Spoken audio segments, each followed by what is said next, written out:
বাংলাদেশের হৃদয়ে বিস্তৃত এক বিস্ময় হাওড় এলাকা। ৬ ঋতুর দেশেই জলাভূমি শুধু প্রকৃতিরই নয়, মানুষের জীবনেরও অন্তরঙ্গ সঙ্গী। ভোরের কুয়াশার ভিতর দিয়ে যখন প্রথম আলো নেমে আসে, তখন হাওড় নদী যেন এক নতুন দিনকে স্বাগত জানায়। এখানকার মানুষের জীবন জলকে কেন্দ্র করেই।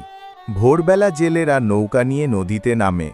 তাদের জীবিকা, তাদের স্বপ্ন সবই মিশে আছে এই হাওরের জলে।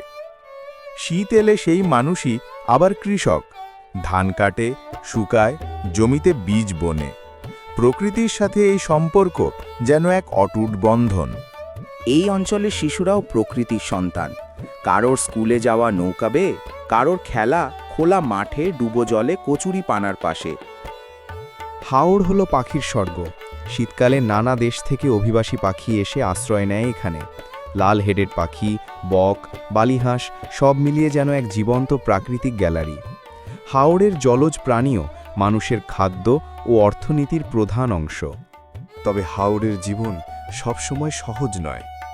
আকস্মিক বন্যা, ঝড়, নদী ভাঙন মানুষের জীবনে নিয়ে আসে কঠিন দুঃসময়। বছরের পর বছর তারা লড়াই করে চলে প্রকৃতির সঙ্গে, তবু কখনো হাল ছাড়ে না।